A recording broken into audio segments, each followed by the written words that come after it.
Pasar tradisional merupakan salah satu pusat kehidupan masyarakat. Pasar tradisional dipilih sebagai tempat kunjungan kami karena masyarakat sebagai penjual dan sebagai pembeli maupun sebagai sesama penjual atau sesama pembeli saling berinteraksi satu sama lain di pasar sebagai ruang interaksi sosial. Litosfer. Pasar menghubungkan produk-produk dari lapisan bumi seperti hasil pertanian, pertambangan, dan hasil kerja kerajinan apapun yang berbasis bahan mentah dari tanah. Interaksi manusia dengan litosfer terjadi ketika barang hasil alam proses, dijual, dan dibeli di pasar. Lokasi pasar sering dipengaruhi oleh topografi.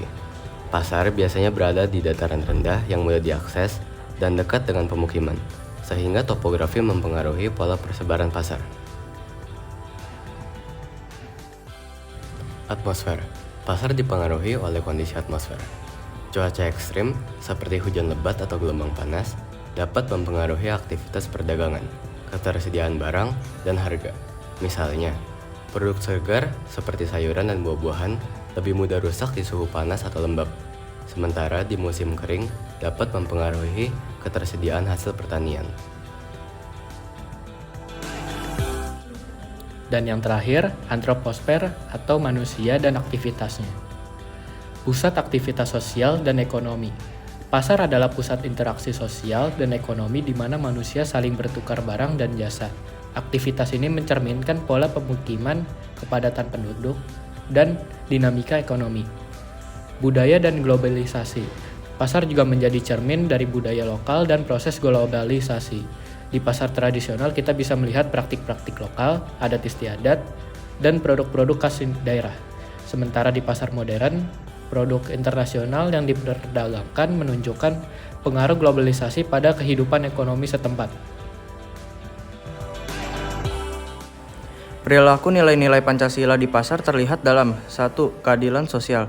Pedagang dan pembeli saling menghormati dan bertransaksi secara adil. 2. Persatuan. Mendorong kolaborasi dan saling menghargai antar berbagai kelompok masyarakat. 3. Kemanusiaan yang adil dan beradab. Pelayanan ramah dan jujur dari pedagang kepada konsumen. 4. Demokrasi. Kebebasan memilih produk dan harga yang wajar. 5. Ketuhanan yang Maha Esa. Etika bisnis yang baik seperti tidak menjual barang haram. Nilai-nilai ini menjadikan pasar tempat yang harmonis dan produktif. Pasar berkontribusi atau mungkin satu-satunya sumber pendapatan penjual sebagai pusat mata pencaharian mereka. Penjual sangat membutuhkan pasar sebagai tempat untuk mencari nafkah dengan berjualan. Orang yang saya wawancara di sini mengatakan bahwa beliau memilih untuk berbelanja di pasar karena pilihannya lebih lengkap dan banyak dibanding di supermarket ataupun toko online. Beliau juga mengatakan bahwa harga di pasar tidak beda jauh dengan harga di supermarket. Namun, kalau berbelanja online masih ada ongkir yang menambah pengeluaran. Oleh karena itu, beliau lebih memilih berbelanja di pasar. Melihat pasar melalui kacamata sosiologi mengungkap beberapa fenomena penting. 1. Interaksi sosial. Pasar sebagai ruang pertemuan berbagai latar belakang membangun jaringan sosial. 2. Struktur sosial. Stratifikasi kelas terlihat jelas, mempengaruhi akses dan perilaku konsumsi. Dengan demikian, pasar adalah ruang dinamis yang mencerminkan dan membentuk kehidupan sosial. Di pasar kami menemukan rempah-rempah berupa jahe dan kunyit dan manfaatnya. Jahe manfaatnya digunakan di seluruh Asia Tenggara, India, dan Cina. Jahe dihargai karena khasiatnya sebagai rempah sekaligus obat. Kunyit, manfaatnya sebagai bumbu masakan. Kunyit dikenal karena manfaat kesehatannya, terutama di India dan Asia Tenggara. Jenis rempah-rempah yang populer di jalur maritim. Cengkeh. Cengkeh berasal dari Kepulauan Maluku, Indonesia. Manfaat cengkeh menurunkan kadar asam urat, membantu meredakan batuk, dan membantu mengatasi mual. Pala.